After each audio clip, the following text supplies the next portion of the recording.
ವರದಕ್ಷಿಣೆ ತರುವಂತೆ ಒತ್ತಾಯಿಸಿ ಪತಿರಾಯನೊಬ್ಬ ಪತ್ನಿಗೆ ಬರೆ ಎಳೆದಿದ್ದಾನೆ. ಗುಂಪಿನಿಂದ ಚುಚ್ಚಿ ಚಿತ್ರಹಿಂಸೆ ನೀಡಿರತಕ್ಕಂತ ಘಟನೆ ಇದೀಗ ಬೆಳಕಿಗೆ ಬಂದಿದೆ. ಚಳ್ಳಕೆರೆ ತಾಲೂಕಿನ ತಳುಕು ಹೋಬಳಿ ವ್ಯಾಪ್ತಿಯ ದೊಡ್ಡ ಉಳ್ಳಾರ್ತಿ ಗ್ರಾಮದಲ್ಲಿ ಒಂದು ಅಮಾನವೀಯ ಕೃತ್ಯ ನಡೆದಿದೆ. ಘಟನೆ ಬಗ್ಗೆ ತಳುಕು ಪೊಲೀಸ್ ಠಾಣೆಯಲ್ಲಿ ನೊಂದ ಗೃಹಿಣಿ ಹಿಂಸೆ ನೀಡಿದ ಗಂಡನ ವಿರುದ್ಧ ದೂರು ನೀಡಿದ್ರೂ ಕೂಡ ಪೊಲೀಸರು ಕ್ರಮ ಜರುಗಿಸಿಲ್ಲ ಅಂತ ನೊಂದ ಮಹಿಳಾ ಸಾಂತ್ವನ ಸಹಾಯ ಕೇಂದ್ರಕ್ಕೆ ಸದ್ಯ ದೂರು ನೀಡಿದ್ದಾರೆ. ಆಂಧ್ರ ಮೂಲದ ರಾಯದುರ್ಗ ತಾಲೂಕಿನ ಗೊಲ್ಲಹಳ್ಳಿ ಗ್ರಾಮದ 28 ವರ್ಷದ ಗೌರಮ್ಮ ವಿವಾಹವಾಗಿ ಸುಮಾರು 12 ವರ್ಷದ ಹಿಂದೆ ದೊಡ್ಡ ಉಳ್ಳಾರ್ತಿ ಗ್ರಾಮದ ರಾಜಣ್ಣ ಅನ್ನೋರೊಂದಿಗೆ ಅವರೊಟ್ಟಿಗೆ ವಾಸವಿದ್ರು. ಈಗ ದಂಪತಿಗಳಿಗೆ 10 ವರ್ಷದ ಗಂಡು ಮಗ, 8 ವರ್ಷದ ಹೆಣ್ಣು ಮಗಳು, 7 ವರ್ಷದ ಮತ್ತೊಬ್ಬ ಗಂಡು ಮಗ ಇದ್ದು ಸುಮಾರು 7 ವರ್ಷಗಳಿಂದ ಕುಡಿದು ಬಂದು ದಿನನಿತ್ಯ ತವರು ಮನೆಯಿಂದ ವರದಕ್ಷಿಣೆ ತರುವಂತೆ ಹಾಗೂ ನೀನ್ ಸತ್ರೆ ನಾನು ಮತ್ತೊಂದು ಮದುವೆ ಆಗ್ತೇನೆ ಅಂತ ಮಾನಸಿಕವಾಗಿ ದೈಹಿಕವಾಗಿ ಪತಿರಾಯ ಕಿರುಕುಳ ನೀಡುತ್ತಿದ್ದಾರಂತೆ. ಅಲ್ಲದೆ ಎಲ್ಲೆಂದರಲ್ಲಿ ಸಿಗರೇಟ್ನಿಂದ ಸುಟ್ಟು ಬರೆ ಎಳೆದಿದ್ದಾನೆ ಅಂತ ಆರೋಪವನ್ನು ಮಾಡಲಾಗ್ತಿದ್ದು ಪಿನ್ನಿನಿಂದ ಚುಚ್ಚಿ ಗಾಯಗೊಳಿಸಿದ್ದಾನೆ. ಬಲವಂತವಾಗಿ ಬಾಯಿಗೆ ವಿಷ ಕುಡಿಸಿ ಸಾಯಿಸಲು ಮುಂದಾಗಿದ್ದು ನಮ್ಮ ತಂದೆ ತಾಯಿ ಊರಿಂದ ಬಂದು ಮೊಳಕಾಲ್ಮೂರು ಸಾರ್ವಜನಿಕ ಆಸ್ಪತ್ರೆಗೆ ಸೇರಿಸಿ ಚಿಕಿತ್ಸೆ ಕೊಡಿಸಿದ್ದಾರೆ. ಆಸ್ಪತ್ರೆಗೆ ತಳುಕು ಪೊಲೀಸರು ಬಂದು ಮಾಹಿತಿ ಪಡೆದಿದ್ದಾರೆ. ಆದ್ರೆ ದೂರು ನೀಡಿದ್ರೂ ಸಹ ಸಂತ್ರಸ್ತೆಗೆ ಪೊಲೀಸರು ನ್ಯಾಯ ಕೊಡಿಸಿಲ್ವಂತೆ. ಬದಲಾಗಿ ಹಿಂಸೆ ನೀಡಿದವರಿಗೆ ಬೆಂಬಲವನ್ನ ನೀಡುತ್ತಿದ್ದಾರಂತೆ.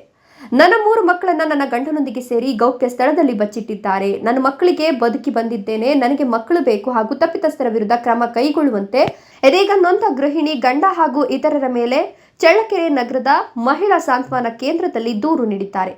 ದಾರಿ ಕಾಣದ ಯುವತಿಯಿಂದ ಗಂಡನ ಮೇಲೆ ಸೂಕ್ತ ಕ್ರಮ ಕೈಗೊಳ್ಳುವಂತೆ ತಳುಕು ಠಾಣೆಯಲ್ಲಿ ದೂರು ನೀಡಿದ್ರು ಯಾವುದೇ ನ್ಯಾಯ ಸಿಗದೆ ಇರೋದ್ರಿಂದ ಸದ್ಯ ಮಹಿಳಾ ಸಾಂತ್ವನ ಕೇಂದ್ರಕ್ಕೆ ದೂರು ನೀಡಿ ಇದೀಗ ತಪ್ಪಿತಸ್ಥರ ವಿರುದ್ಧ ಕ್ರಮಕ್ಕೆ ಒತ್ತಾಯಿಸ್ತಾ ಇದ್ದಾರೆ. Mounish Achar, NKS TV4 Challakere. ದೊಡ್ಡುಳ್ಳಾರ್ತಿ ಬಳ್ಳಳ್ಳಿಯಿಂದ ಕೊಟ್ಟಿದ್ದಾರೆ ನನಗೆ ಈಗ ದೊಡ್ಡುಳ್ಳಾರ್ತಿಗೆ ತಳಕಿಗೆ ನಾವು ಬೆಳಿಗ್ಗೆ ಟೈಮ್ ಅಷ್ಟೊತ್ತಿಗೆ ಔಷಧ ಕುಡಿಸ್ದೇಟ್ಗೆ ನಾನು ಹೋಗಿ ರಕ್ಷಣೆ ಕೇಳಿದ್ರೆ ಅಲ್ಲಿ ರಕ್ಷಣೆ ನನಗೆ ಕೊಟ್ಟಿಲ್ಲ. ಗೌರ್ಮೆಂಟ್ ಹಾಸ್ಪಿಟ್ಲಲ್ಲಿ ಕೊಡ್ದಿದ್ದಕ್ಕೆ ನಾನು ಇನ್ನೇನು ಮಾಡಿದೆ, ಅಲ್ಲಿ ಕೆಲಸ ಮಾಡೋರು ಕೆಲಸಗಾರಿದ್ರು, ಅಲ್ಲಿ ನನ್ನ ಬಚ್ಚಿಕ್ರಿ ಅಂತ ಹೋದೆ.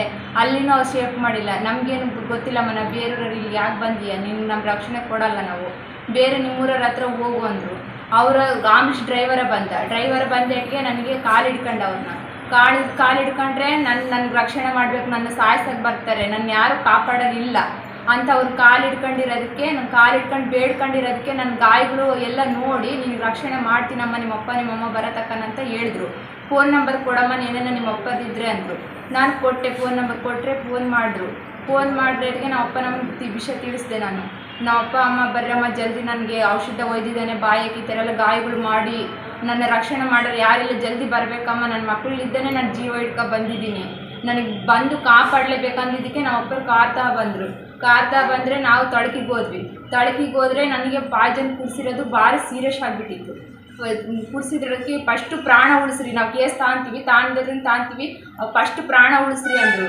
ನಾವು ಹೋದ್ವಿ, ಅಲ್ಲಿ ನಿಮ್ಗೆ ಎಲ್ಲಿ ಹತ್ರ ಆಗುತ್ತೋ ಫಸ್ಟ್ ಅಲ್ಲಿ ಹೋಗಿ ಪ್ರಾಣ ಉಳಿಸ್ರಿ ಆ ಹುಡುಗಿನ ಅಂತ ಅವರು ಬೇಡ್ಕೊಂಡ್ರು. ಸತ್ತೋಗಂಗೆ ಇದ್ದಾಳೆ, ಉಳಿಸ್ರಿ ಫಸ್ಟು ಅಂತ.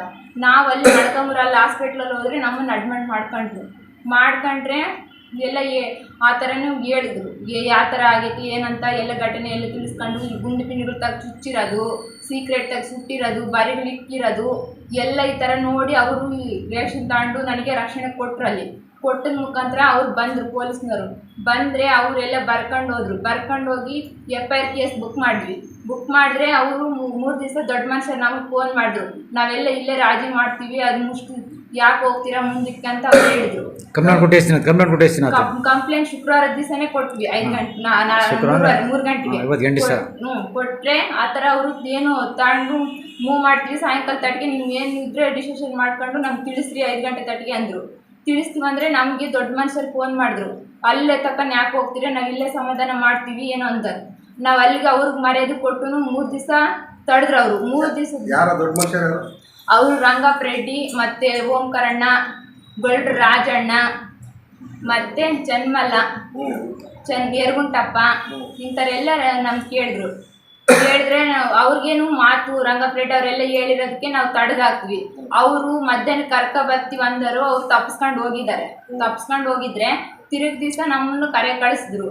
ಕರೆ ಕಳಿಸಿ ನಾವು ಏನೋ ಒಂದು ಮಾಡ್ತೀವಿ ಅಂದರು. ಅವ್ರು ತಪ್ಸ್ಕೊಂಡು ಹೋಗಿದ್ದಾರೆ. ನಮ್ಗೆ ಕೇಸ್ ಮೂವ್ ಆಗಬೇಕು, ನನಗೆ ಮಕ್ಕಳು ಬೇಕಂತ ನಾನು ಹಠ ಹಿಡಿದೆ. ನಿನ್ನ ಮಕ್ಕಳು ತಂದು ಕೊಡ್ತೀವಮ್ಮ ಅಂತ ಹೇಳಿದರು. ಕೇಸ್ ಮೂವ್ ಮಾಡಿ ಇತ್ಲಾಗ 4 ದಿವಸ ಆಯಿತು. 4 ದಿವಸ ಆದರೆ ಕಟ್ಟಿ ನನ್ನ ಮಕ್ಕಳನ್ನ ತಂದು ಕೊಟ್ಟಿಲ್ಲ ಅವರು.